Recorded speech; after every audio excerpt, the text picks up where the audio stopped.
आज इस वीडियो में हम आपके आईआईटी जैम फिजिक्स एग्जाम के रिगार्डिंग मॉडर्न फिजिक्स के कुछ प्रीवियस ईयर क्वेश्चंस को डिस्कस करेंगे।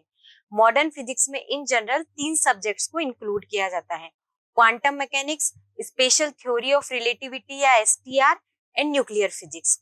इन जनरल जो आईआईटी जैम फिजिक्स का एग्जाम होता है उसमें पेपर पैटर्न में ईच पार्ट में नंबर ऑफ क्वेश्चन हमेशा फ्लक्चुएट होते रहते हैं, पर अगर हम ओवरऑल मॉडर्न फिजिक्स के मार्क्स वेटेज की बात करें तो 15 to 18 मार्क्स के अराउंड होता है।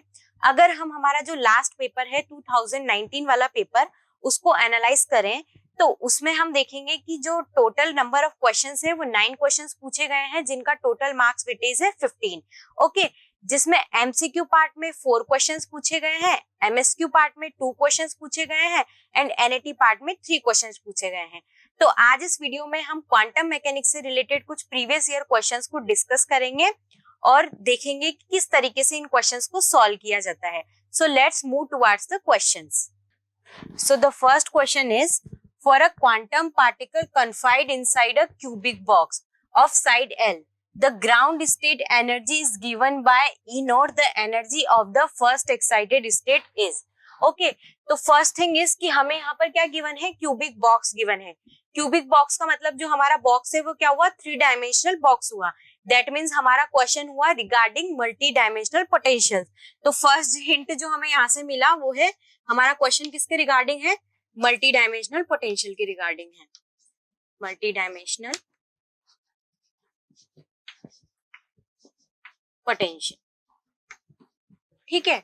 तो हमें यहाँ पर क्या गिवन है, हमें ground state energy E note के टर्म्स में गिवन है और हमें फर्स्ट एक्साइटेड एनर्जी कैलकुलेट करनी है।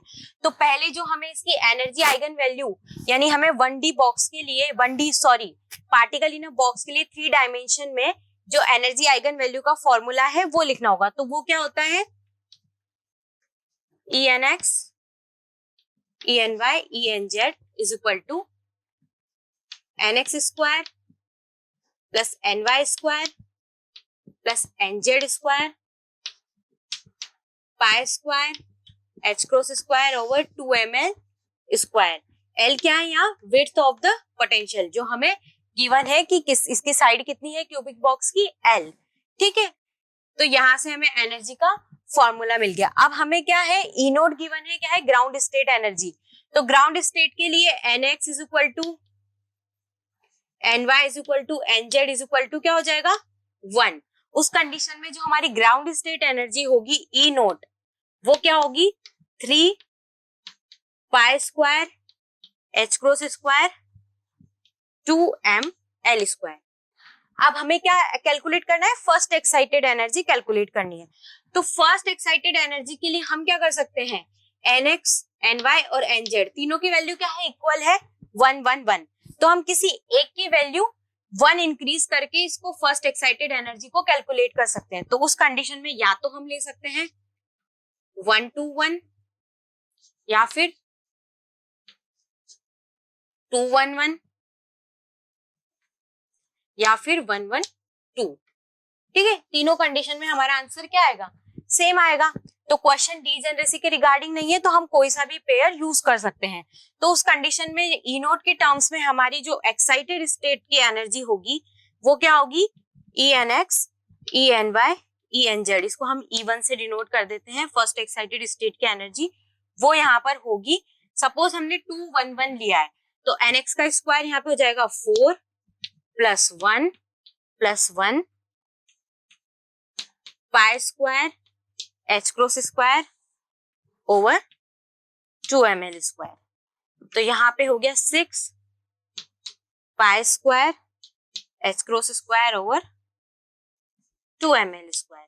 तो इसको हम क्या लिख सकते हैं, इसको हम लिख सकते हैं 2 E नोट, क्योंकि E नोट क्या होता है, 3 पाई square H cross square 2ml square. तो इसको हम 3 into 2 लिख सकते हैं। तो यहाँ पे हो जाएगा 2 E नोट। दैट मीन्स हमारा करेक्ट आंसर क्या हो जाएगा, 2 E नोट। ओके, सो डायरेक्टली हमें सिर्फ फॉर्मूला पुट करना था और क्वेश्चन को सॉल्व करना था। So the next question is, a gamma ray photon emitted from a 137 caesium source collides with an electron. तो यहाँ पर फोटोन इलेक्ट्रॉन से कोलाइड कर रहा है, दैट मीन्स ये कौन सी स्कैटरिंग हुई, कॉम्पटन स्कैटरिंग। तो यहाँ से हमें हिंट मिल गया है कि क्वेश्चन किसके रिगार्डिंग है, कॉम्पटन स्कैटरिंग के रिगार्डिंग है। With an electron at rest if the Compton shift, next हमें कॉम्पटन शिफ्ट भी दिया हुआ है, Compton shift of the photon is 3.25 into 10 to the power -13 metre, then the scattering angle is. तो हमें यहाँ पे स्कैटरिंग एंगल फाइंड करना है और हमें सारे कांस्टेंट्स की जो है वैल्यूज गिवन हुई है। हमें यहाँ पे प्लैंक कांस्टेंट गिवन है, हमें यहाँ पे मास ऑफ द इलेक्ट्रॉन गिवन है और हमें speed of the light given है। तो हमें यहाँ पे कॉम्पटन शिफ्ट का यूज करके स्कैटरिंग एंगल फाइंड करना है। तो फर्स्ट जो कॉम्पटन शिफ्ट का फॉर्मूला होता है वो क्या होता है, delta lambda is equal to H over MEC into 1 minus cos theta. Okay, यहाँ पे H प्लैंक कांस्टेंट है, Me mass of the electron है, C speed of the light है और थीटा हमारा स्कैटरिंग एंगल है। तो हमें डायरेक्टली सारी वैल्यूज को पुट करना है और स्कैटरिंग एंगल की वैल्यू कैलकुलेट करनी है। तो इस यहाँ पे cos थीटा क्या हो जाएगा, cos थीटा हो जाएगा 1 minus delta lambda MEC over H। Okay, तो यहाँ पे डेल्टा लैम्डा हमें गिवन है 3.25 into 10 to the power -13 metre, 3.25 into 10 to the power -13 metre. Okay, और ME यहाँ पर गिवन है जो हमें याद भी है 9.109 into 10 to the power -31 kilogram.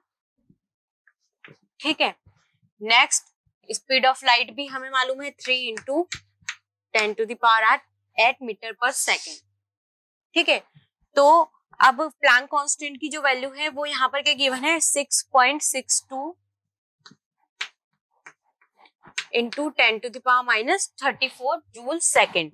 Okay, तो यहाँ से जो cos थीटा की वैल्यू आएगी वो अराउंड आएगी 0.866। तो 0.8 को हम क्या लिख सकते हैं, √3/2। ठीक है, तो यहाँ से थीटा की वैल्यू क्या हो जाएगी 30 degree. That mean correct answer क्या हो जाएगा, ऑप्शन सी। तो यहाँ इस क्वेश्चन में भी हमें सिंपली बस फॉर्मूले का यूज करके वैल्यूज को फॉर्मूले में पुट करना है। बस हमें ये डिसाइड करना है कि हमें फॉर्मूला कौन सा यूज करना है। तो आप इसे नोट डाउन कर लीजिए, then we will move towards the next question. So the question is given the wave function of a particle, हमें पार्टिकल का वेव फंक्शन गिवन है 0 to L रीजन में, that is √2/L sin πx/L। The probability of finding the particle between x is equal to 0 and x is equal to L/2। तो हमें एक particle का wave function दिया है 0 to L region में और हमें पार्टिकल की प्रोबेबिलिटी फाइंड करनी है 0 to L/2 रीजन में। तो इस क्वेश्चन को हम दो मेथड से करेंगे। फर्स्ट हम इस क्वेश्चन को न्यूमेरिकली करेंगे एंड सेकंड हम इस क्वेश्चन को कंसेप्चुअली करेंगे। तो फर्स्ट हम न्यूमेरिकली इस क्वेश्चन को सॉल्व करेंगे। तो फर्स्ट मेथड में सबसे पहले हमें वेव फंक्शन गिवन है psi x is equal to √2/L sin πx/L। ठीक है, और ये हमें गिवन है 0 to L/L रीजन में। ठीक है, और हमें प्रोबेबिलिटी फाइंड करनी है 0 to L/2 रीजन की। तो यहाँ पे जो प्रोबेबिलिटी का हम फॉर्मूला यूज करते हैं, तो सबसे पहले जो हमें प्रोबेबिलिटी फाइंड करनी है वो है 0 to L/2 psi star x psi x dx, और जो एंटायर रीजन है हमारा वो है 0 to L psi star x psi x dx। Okay, अब यहाँ पे हमारा फंक्शन क्या है, रियल फंक्शन है, तो हम इसको Sai star x and Sai x को लिख सकते हैं मोड साई का स्क्वायर। तो हमारा फॉर्मूला हो जाएगा 0 to L/2 mode of Sai का square dx and 0 to L mode of Sai का स्क्वायर dx। ठीक है, तो सिंपली अब हम यहाँ पे वैल्यूज पुट करेंगे। तो अंडर रूट 2/l का स्क्वायर हो जाएगा 2/l, तो उसको हम इंटीग्रेशन के बाहर ले लेंगे, इट इज एन कांस्टेंट, और हमें इंटीग्रेशन करना है 0 to l/2 sine square pi x by L dx और 2/l 0 to l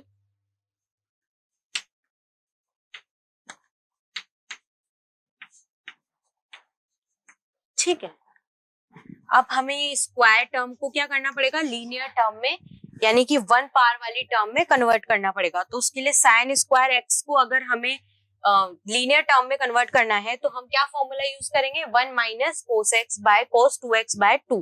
ओके, तो यहाँ पे सिंपली हम करेंगे 2/l 0 to l/2 1 minus cos 2πx by l dx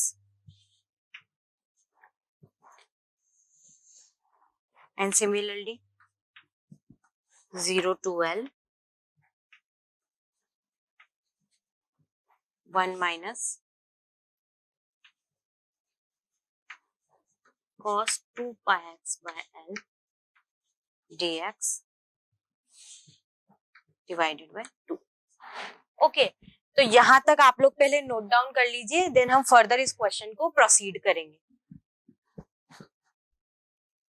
okay, so next step में हमने 2 से 2 को कैंसिल आउट कर दिया। देन हमारा नेक्स्ट स्टेप होगा, अगर हम इसका इंटीग्रेशन करें तो कांस्टेंट का इंटीग्रेशन हो जाएगा यहाँ पे x माइनस कॉस का sine 2πx by l into l/2π, और यहाँ पर लिमिट है 0 to l/2। Similarly 1/l x minus sine 2πx by l into l/2π 0 to l। Okay, अब हम लिमिट्स को पुट करेंगे तो क्या हो जाएगा, 1/l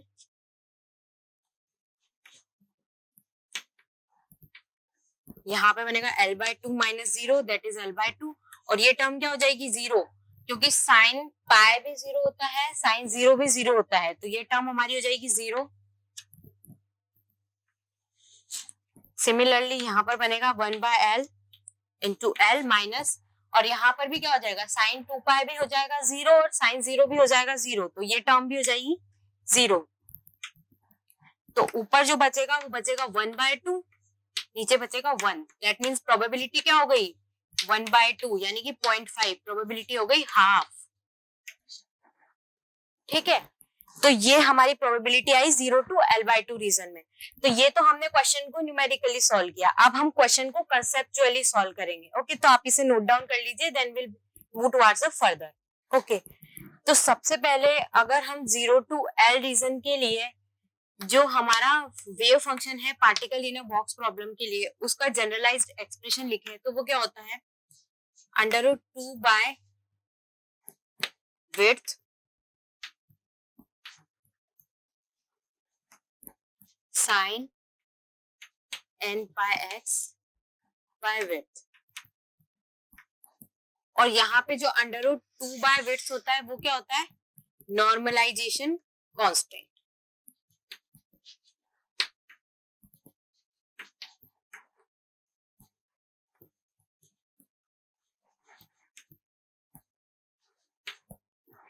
ठीक है, अब यहाँ पर विड्थ कितनी है l, तो जो हमारा जनरलाइज्ड एक्सप्रेशन बन जाएगा वो बन जाएगा √2 by l sine n/x by l। ये हमारा एक नॉर्मलाइज्ड वेव फंक्शन हुआ। अब हमें जो वेव फंक्शन क्वेश्चन में गिवन है अगर हम उसको नोटिस करें तो इसमें क्या है, इसमें इसको हम यहाँ लिखते हैं, जैसे psi X is equal to हमें गिवन है √2 by l sine by X by L. Okay, यहाँ पर भी नॉर्मलाइजेशन कांस्टेंट सेम है, दैट मीन्स जो हमारा फंक्शन है वो क्या है, नॉर्मलाइज्ड है। ठीक है, हमारा फंक्शन नॉर्मलाइज्ड है, बट यहाँ n की वैल्यू क्या है, 1। दैट मीन्स ये कौन सा फंक्शन हुआ, ग्राउंड स्टेट के लिए फंक्शन हुआ।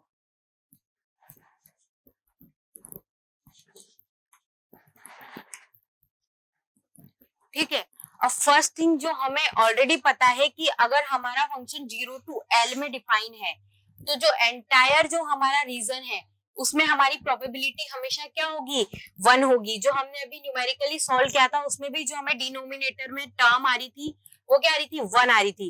दैट मीन्स जो हमारा एंटायर रीजन है उसके लिए जो प्रोबेबिलिटी होगी 0 to L रीजन के लिए, probability in 0 to L region वो हमेशा क्या आएगी, 1 आएगी। अगर कहीं भी क्वेश्चन पूरे एंटायर रीजन में पूछा जाए तो हमें डायरेक्ट प्रोबेबिलिटी 1 टिक करनी है।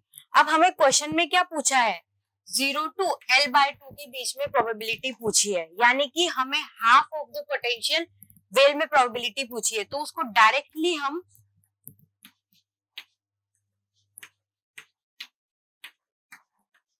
क्या कर सकते हैं, हाफ कर सकते हैं। दैट मीन्स क्या होता है, पोटेंशियल हाफ पोटेंशियल में, मतलब half region of the potential में प्रोबेबिलिटी भी क्या हो जाती है, हाफ हो जाती है। सपोज ये ग्राउंड स्टेट फंक्शन है,